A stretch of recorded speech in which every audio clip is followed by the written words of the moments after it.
Hello viewers, welcome to our channel. నేను మీ చరణ్ పరిమి. రోజా వైసీపీకి by by చెబుతుందా?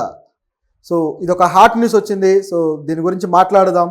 రోజా అంటే వైసీపీ, వైసీపీ అంటే రోజా, ఆ రేంజ్లో వైసీపీలో ఆవిడ మమేకమై ఉన్నారు. ఆ పార్టీకి ఉన్న పిల్లర్స్, ఒక 4 పిల్లర్స్ అనుకుంటే అందులో రోజా గారు కూడా ఒక పిల్లర్ అని చెప్పక తప్పదు. ఎందుకంటే మహిళల వింగికి ఆవిడ ఒక ఫేస్ లాంటి వారు. సో మహిళలకు సంబంధించి ముఖ్యంగా ఆ పార్టీలో మహిళల ప్రాధాన్యత ఏదైనా ఉందంటే ఆ ప్రాధాన్యత పూర్తిగా రోజా గారికే ఉండేది. సో మహిళల్లో ఎవరికైనా పదవి ఇవ్వాలంటే ముందుగా రోజా గారికి పదవులు ఇచ్చారు. మహిళల్లో ఎవరన్నా మాట్లాడాలంటే ముందుగా రోజా గారు వచ్చి మాట్లాడతారు. సో ఈ విధంగా చూసుకుంటే మహిళలు అనే దానికి ఆవిడ ఒక పెద్ద ఐకాన్ లాగా ఆ పార్టీలో నిలబడి ఉన్నారు. అయితే ఆవిడ ఎప్పుడు లేడీస్ ఇష్యూస్ మీద మాట్లాడింది ఏమి లేదు, కానీ ఆవిడ వాదాలు, వివాదాలు, మాటలు, పంచులు ఇవన్నీ కూడా ప్రతిపక్షాల నాయకుల మీద మాత్రమే ఉండేవి. ప్రజా సమస్యల మీద లేకపోతే మహిళలకు సంబంధించిన విషయాల మీద ఆవిడ మాట్లాడింది అయితే చాలా చాలా తక్కువ. అయితే ఇప్పుడు జరుగుతున్న రాజకీయ సమీకరణాల దృష్ట్యా గమనించి చూస్తే ఆవిడ ఇక ఈ వైసీపీ పార్టీకి బాయ్ బాయ్ చెప్పబోతుంది. అంటే రాజకీయాలు వదిలేస్తుందని కాదు, వైసీపీకి మాత్రమే బాయ్ బాయ్ చెబుతుంది. మరి ఎక్కడికి వెళ్తుంది? సో యువతల పార్టీలు చూసుకుంటే ఆవిడ ఆల్రెడీ టీడీపీలో చాలా కాలం ఉండి బయటకు వచ్చేసిన వ్యక్తి. చంద్రబాబు గారు నన్ను బాగా ఉపయోగించుకున్నారు కానీ పార్టీకి తరపున, కానీ నాకు మాత్రం ఏ మేలు చేయలేదు అని చెప్పేసి ఆయన మీద దూషించి బయటకు వచ్చారు. సో చంద్రబాబు గారు మనుషులను వాడుకోవడం తెలుసు కానీ ఆయనకి ఎంకరేజ్ చేయడం తెలియదు. పైగా నా కులం వేరవటం వల్లేమో నాకు సరైన అవకాశాలు ఆయన ఇవ్వలేదు అని చెప్పేసి ఆవిడ కొన్ని వ్యాఖ్యలు అయితే చేశారు ఆ రోజుల్లో. అవన్నీ వివాదాస్పదమయ్యాయి. తరువాత ఇక ఆయన మీద ఎప్పుడైతే వైసీపీ పార్టీలోకి వచ్చారో, వచ్చిన తర్వాత నుంచి కూడా ఇక విపరీతమైన విమర్శలు టీడీపీ మీద, వాళ్ళ నాయకుల మీద. అంటే చంద్రబాబు గారిని విమర్శించాలంటే ఆ స్థాయి, ఆ స్టేచర్ ఉన్న వాళ్ళకు మాత్రమే సాధ్యమవుతుంది, నాయకులకి. కానీ ఆవిడ ఆ స్టేచర్ను, అంటే ఆయన గురించి ఆల్రెడీ అక్కడ పార్టీలో పనిచేసి వచ్చారు కాబట్టి అనేక విషయాలు అంతర్గతంగా ఏం జరుగుతాయో ఆవిడకి తెలుసు కాబట్టి, సో అదంతా కూడా ఇక్కడ విమర్శల రూపంలో పెడుతూ తన స్టేచర్ పెంచుకునే ప్రయత్నం చేశారు. అనుకున్నట్టుగానే ఒక పెద్ద స్థాయి లీడర్స్ని టార్గెట్ చేసినప్పుడు వీళ్ళకు కూడా ఆ స్థాయి, ఆ ఎలివేషన్ వస్తుంది కాబట్టి వీళ్ళు కూడా ఆ స్థాయి అనే భావించాల్సిన పరిస్థితి ప్రజల్లో ఏర్పడుతుంది. ఆ విధంగా ఏర్పడి ఆవిడకు కూడా కాస్త స్థాయి అయితే పెరిగింది.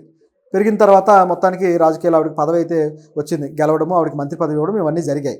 సో మంత్రి పదవి వచ్చిన తర్వాత కూడా ఆవిడ తిరుపతిలో ఎక్కువగా, తిరుపతిని ఆవిడ ఒక ఆసరా చేసుకొని అక్కడికి వెళ్ళడము, అక్కడి నుంచి విమర్శలు చేయడం చేస్తూ వచ్చారు.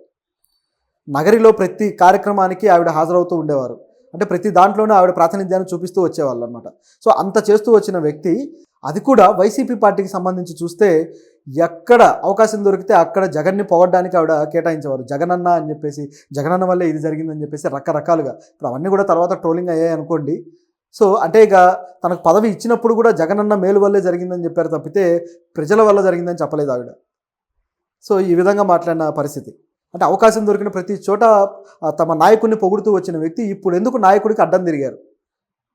ఎందుకు మారిపోవాలనుకుంటున్నారు? ఇక టీడీపీలోకి అయితే తిరిగి వెళ్ళేది లేదు ఆ పార్టీతో ఉన్న లడాయి వల్ల. అవిని వాళ్ళు రానివ్వను కూడా. సో అంటే రాజకీయాల్లో పూర్తి స్థాయి శత్రువులు, మిత్రులు ఎవరో ఉండరు, మళ్ళీ ఎప్పుడైనా కలుస్తూ ఉంటారనుకోండి. ఇప్పుడు చంద్రబాబు గారే చూస్తే ఆయన గతంలో బీజేపీతో బాగా కలిసిపోయిన వ్యక్తి, ఆ తర్వాత బయటకు వచ్చి మళ్ళీ కాంగ్రెస్తో కలవడం, కానీ అప్పుడు గెలవలేకపోవడం వల్ల మళ్ళీ స్టాండ్ మార్చుకొని బీజేపీతో కలవడం, ఇట్లా నానా రకాల జిమ్మిక్లు అయితే చేశాడు.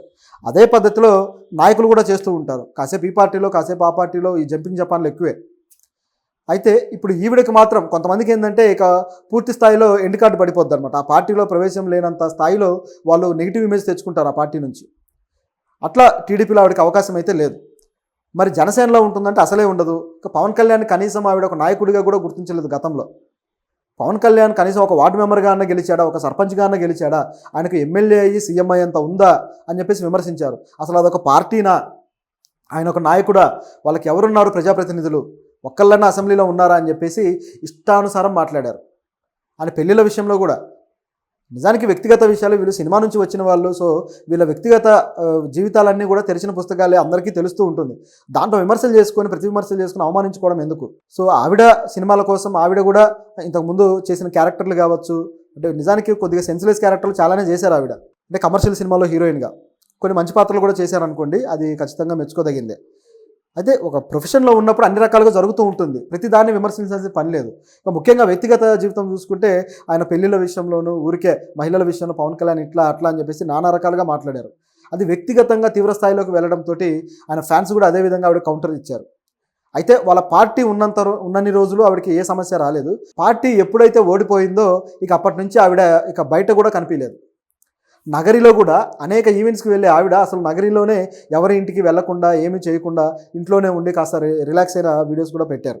ఆ తర్వాత మళ్ళీ ఇటలీ వెళ్ళి అక్కడ కాస్త ఆవిడ చిల్అవుట్ అయ్యి రావడము, దాని మీద కూడా కొన్ని విమర్శలు వచ్చాయనుకుంటే అది వ్యక్తిగత జీవితం, అది విమర్శించాల్సిందేమీ కాదు. కాకపోతే రాజకీయాల్లో మనం కాస్త నోరు పారేసుకుంటే దాని ఎఫెక్ట్ అక్కడ ఉంటుంది. కొంతమంది వ్యక్తుల మీద ఆవిడ ప్రతిపక్షాల వాళ్ళ మీద ఆ రోజుల్లో నోరు పారేసుకొని వీళ్ళు చీరలు కట్టుకుని రాకుండా ఇలాంటి డ్రెస్సులు వేసుకొని వస్తారా, వీళ్ళు ప్రజాప్రతినిధులని నానా రకాలుగా మాట్లాడి తర్వాత ఇటలీలో ఆవిడ వేసుకున్న డ్రెస్సు కాస్త చూడడానికి మోడర్న్గా ఉండటం వల్ల అనేక మంది విమర్శించారు. అది ఆవిడ పర్సనల్, ఆవిడ వ్యక్తిగత విషయాన్ని ఎవరు విమర్శించే హక్కు కూడా ఎవరికీ లేదు. ఆవిడకి నచ్చిన డ్రెస్ ఆవిడ వేసుకుంటుంది. కానీ ప్రజా జీవితంలో ఉన్నారు కాబట్టి అది కూడా ఇతరులను అదే పాయింట్ మీద విమర్శించడం వల్ల అది తప్పక అనివార్యమైన పరిస్థితులు ఆవిడ ఎదుర్కోవాల్సి వచ్చింది. కాబట్టి ఎదుటి వాళ్ళ వ్యక్తిగత ఆ డ్రెస్సులు కావచ్చు, ఇవన్నీ కూడా వ్యక్తిగత విషయాలు. మరీ జుగుప్సకరంగా ఉంటే అనొచ్చేమో కానీ నిజానికైతే వాళ్ళ వ్యక్తిగత విషయాల మీద వేలు పెట్టడానికి కూడా ఎవరికీ హక్కు లేదు. ఒక సేయింగ్ ఉంటుంది, మనకున్న స్వాతంత్రం అనేది ఎదుటివాడి ముక్కును తగిలేంత వరకే అని చెప్పేసి ఒక సేయింగ్ ఉంటుంది. అంటే మనకు నోరుంది కదా అని ఇష్టం వచ్చినట్టు మాట్లాడడం, ఇష్టం వచ్చినట్టు ప్రవర్తించడం కాదు. మనకంటూ ఉన్న వాక్ స్వాతంత్రాన్ని కూడా అదుపులో ఉంచాలి. ఎదుటివాడి ముక్కు అంటే వాడి బాడీ పార్ట్స్లో ముక్కు ముందుకు ఉంటుంది కాబట్టి దాన్ని తగిలేంత వరకే నీ స్వాతంత్రం ఉంటుంది. తగిలింది అంటే నీ స్వాతంత్రం ఇక పోయినట్టే, హరించబడినట్టే, ఎదుటివాడికి నువ్వు ఇబ్బంది కలిగించినట్టే అనే సేయింగ్ అనమాట అది. సో అలా వ్యక్తిగత విషయాల్లోకి వెళ్ళి వాళ్ళ ముక్కులు తగిలిస్తూ ఉంటారు. సో అది ప్రమాదకరం. చివరికి ఇదంతా చుట్టుకొని ఏమైపోయింది అంటే ఇప్పుడు ఈవిడ ఈ పార్టీ నుంచే బయటికి వెళ్లాల్సిన పరిస్థితి ఏర్పడింది. అంటే జగన్కి ఆవిడ మీద నమ్మకం పోయిన మాట ఒకటైతే, ఇక ఈవిడ మళ్ళీ నెక్స్ట్ నగరిలో గెలవకపోవచ్చు, ఈవిడికి టికెట్ ఇవ్వాల్సిన అవసరం లేదు అని జగన్ ఆలోచిస్తున్నాడట. ఇవన్నీ ఆవిడకి ఆల్రెడీ ఇన్ఫర్మేషన్ వెళ్ళింది. సో ఆవిడ కూడా ఇక నగరం నుంచి మనం పోటీ చేస్తే ఎలాగో నెగ్గుకు రాలేమని ఆవిడ ఆలోచించి స్టెప్ అయితే మార్చుకోవాలి అని చెప్పి ఆవిడ ఆలోచనలో వేరే పార్టీలో అవకాశం లేదు కాబట్టి ఈసారి స్టెప్ ఎలా తీసుకున్నారంటే ఎవరు ఊహించని విధంగా తమిళనాడులో నిన్ననే విజయ్ ఒక పార్టీ పెట్టాడు, తమిళ వెట్రి కజగం అని. సో ఇప్పుడు ఈ పార్టీలోకి ఆవిడ వెళ్ళబోతున్నారట. ఆవిడ తమిళనాడులో కూడా స్టార్ హీరోయిన్, తమిళ భాష బాగా మాట్లాడతారు. సో తమిళ ప్రాతినిధ్యం ఆవిడకి బాగా ఉంది. ఓ రకంగా తమిళనాడుకి ఆవిడ కోడలు, ఆవిడ భర్త తమిళనాడు వ్యక్తే కాబట్టి ఆవిడకి అక్కడ ఉండాల్సిన ప్రాధాన్యత ఎప్పుడూ ఉంటుంది. సో ఆ ఇన్ఫ్లుయెన్స్ని అలాగే ఆవిడకున్న ఆ స్టార్డమ్ని ఉపయోగించుకొని ఇప్పుడు విజయ్ పార్టీలోకి వెళ్ళాలని ఆలోచిస్తున్నట్టు తెలుస్తుంది. ఎందుకంటే ఆవిడ విజయ్కి పేరుగా కూడా యాక్ట్ చేశారు గతంలో. సో దానివల్ల వాళ్ళకి మంచి ఫ్రెండ్షిప్ కూడా ఉంది. సో ఆవిడ వెళితే ఆహ్వానించకుండా ఏమీ ఉండరు. ఇక్కడ రాజకీయ జీవితం అక్కడికి ఏం ప్రస్తావనలోకి రాదు.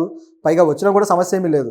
మామూలుగా అయితే ఈవిడ అసెంబ్లీలో మాట్లాడిన మాటలకి ఆవిడ అసెంబ్లీ నుంచి సస్పెండ్ కూడా చేశారు. తర్వాత ఆవిడ కోర్టుకు వెళ్ళి పర్మిషన్ తెచ్చుకొని మళ్ళీ అసెంబ్లీకి వచ్చారు. సో అటువంటి అంటే అసెంబ్లీ నుంచి కూడా గెంటి వేయించబడ్డ నాయకురాలు.